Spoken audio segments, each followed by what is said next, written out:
এটা পাইথন ওলাইছে আৰু পাইথনটো আমি ভাইটি আৰু মই ৰেস্কিউ কৰিব গৈ আছোঁ বহুত দিন পিছত আৰু এইটো এটা মজা লাগিব আজি ৰেস্কিউ কৰি পেলাই এতিয়া যাওঁ আমি ৰেস্কিউ কৰিবলৈ ব'লক বঢ়িয়া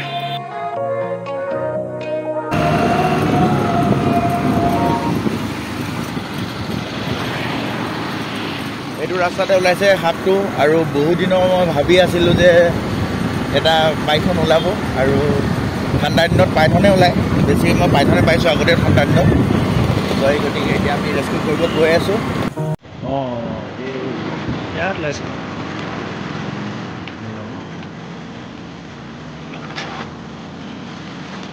ঠিক আছে অঁ হ'ব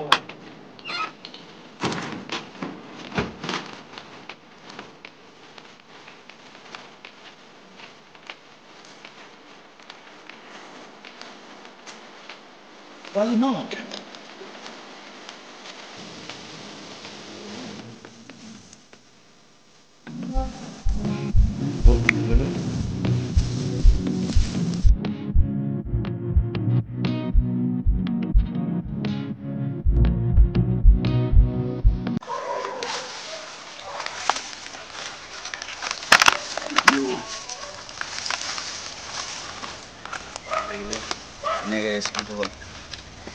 দুখ নোপোৱাকৈ সদায় সাপটো ৰেস্কিউ কৰিব লাগে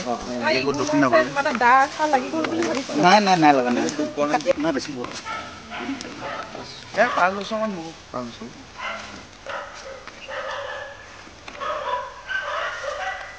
এতিয়া গ্ৰুপটো লৈ লওঁ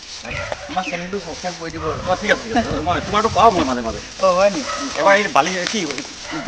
ধুনীয়াকৈ এইটো ৰেস্কিউ হৈ গ'ল আৰু এইটো পাইথন আছিলে 5 years মান হ'ব আৰু ঠাণ্ডা দিনত পাইথনবিলাক এনেকৈ ওলায় আপোনালোকৰ যদি ঘৰত যদি কেতিয়াবা ওলায় আমাৰ লগত কণ্টেক্ট কৰিব আৰু কণ্টেক্ট নাম্বাৰটো মই দি দিছোঁ ডেছক্ৰিপশ্যনত আৰু চাই ল'ব পাৰিব এতিয়া যাওঁ এইটো ৰিলিজ কৰিবৰ কাৰণে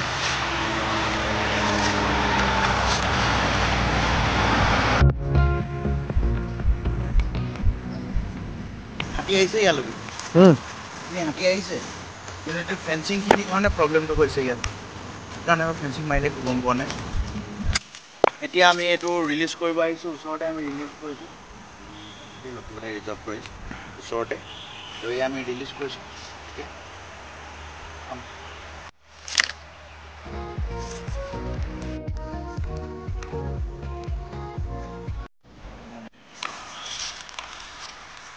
এইটো বাৰ্মিজ পাইথন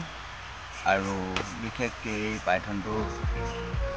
আমাৰ যিবিলাক ৰিজাৰ্ভ ফৰেষ্ট সেই ৰিজাৰ্ভ ফৰেষ্টবিলাকত প্ৰায় দেখা পোৱা যায় আৰু বিশেষকৈ পাইথনে বিশেষকৈ হাঁহ কুকুৰা চৰাই এইবিলাক খাই জীয়াই থাকে আৰু ঠাণ্ডা দিনতো পাইথন ওলোৱা দেখা যায় আৰু পাইথনবিলাক সাধাৰণতে আমাৰ ৰিজাৰ্ভ ফৰেষ্ট খাল বিল পিটনি আদিত দেখা পোৱা যায় মাছকে ধৰি আদি বিভিন্ন ধৰণৰ জলত যিবিলাক প্ৰাণী সেই জলজ প্ৰাণীবিলাকক খায় আৰু মানুহৰ জনাঞ্চললৈ অহা এটাই কাৰণ বৰ্তমান দিনত খাদ্যৰ অভাৱত ভুগিছে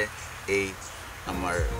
স্পেচিছবিলাকে সেইটো কাৰণে জনাঞ্চললৈ আহিবলগীয়া হয় এইটো শিডিউল 1 স্পেচিছ হয় সেই গতিকে আপোনালোকে কেতিয়াও মাৰধৰ নকৰিব আমাৰ লগত যোগাযোগ কৰিব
ৰেস্কিউ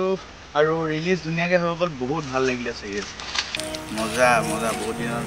ভাল লাগিলে আৰু এনেকৈ আপোনালোকে আমাক সহায় সহযোগ কৰি থাকিব যেতিয়া সাপ ওলাই আমাক ফোন কৰিব আৰু সাপ উদ্ধাৰ কৰিবলৈ যিসকলে আমাক ফোন কৰি মাতে তেওঁলোকলৈ বহুত বহুত ধন্যবাদ আপোনালোকে সঁচাকৈ আমাক বহুত সহায় সহযোগিতা কৰিছে এই প্ৰকৃতি ৰক্ষাৰ ক্ষেত্ৰত আৰু পুনৰবাৰ আপোনালোকক ধন্যবাদ আৰু আমাৰ ইউটিউব চেনেলটো আপোনালোকে ছাবস্ক্ৰাইব কৰি দিব গো গ্ৰীণ লাভ ইউ অল